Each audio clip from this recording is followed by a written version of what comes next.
Hey guys, I was just going to give an update on some things, changes I did on my 225 gallon tank. Most of it was just to make it more aesthetically pleasing, little changes. For instance, I pulled out this filter that I made myself. It was just clear and it was pretty ugly. And I painted it black with some crayon, I think it was a brand Cryon, and it was for plastics, and it held on pretty well. It's been in there a couple weeks, haven't had fish die or anything, so it seems like it's holding up. Let it dry, obviously, pretty well before I put it back in here. Some of it's chipping off. I probably need to paint it again, put another coat. I didn't put that many coats because, I mean, my tank was established. So I didn't want to leave it without that filter for too long.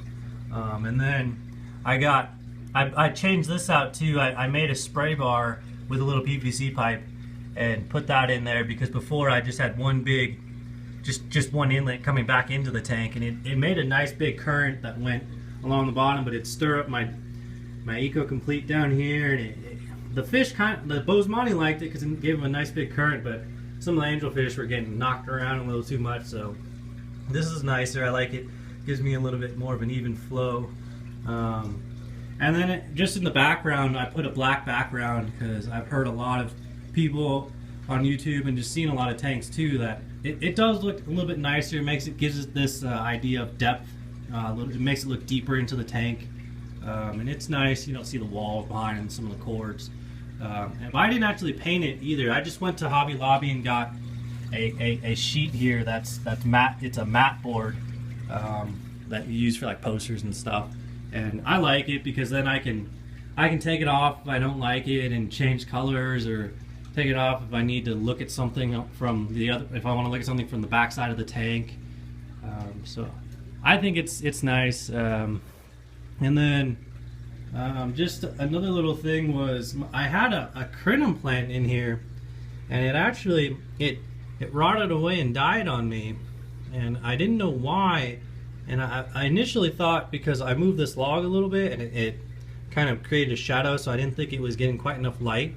Because I had new growth, it'd been in here like a couple months, and then it started dying. It started rotting away at the base of the leaves, and I didn't know why. And actually, after it died off completely, because I was hoping it would come back, but it never did.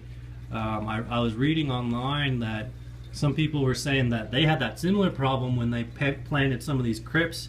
They're planting that crypt right next to it, or maybe it was this giant jungle valve, and that they released some chemicals into the water that actually kill off that crinum plant, which I thought was in there. I didn't realize plants could kill off other plants, but I believe that's what happened to mine, because I mean I had new growth, it was doing fine, and I mean I have other bulb plants in here. I got a Madagascar lace plant that is growing pretty nicely, and I got an Apongeton back here. That guy's growing pretty nicely. He had 3 leaves when he first got in here, so he's looking pretty good.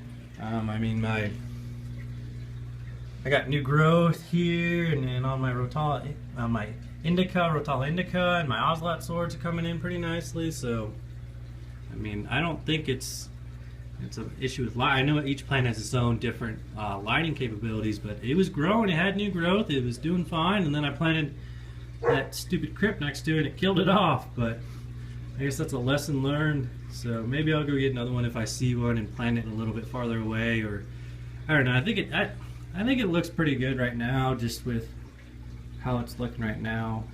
I like it. And then I got my Ozlet Swords are growing pretty nicely too. I wish they were growing a little bit higher up though, and that may be a function of I've read, you know, if there's too much highlight, then your plants will stay lower and grow bushier, which is nice. But I put those in the back because when I first got them, you know, they're grown up, you know, where they had bigger leaves, so I thought it'd be a big plant in my back, but actually grown a little shorter than I thought. But that's all right. They're still a pretty cool looking plant. So that's all. I just wanted to give a quick little update, and yeah. So let me know if you have any questions. Thanks.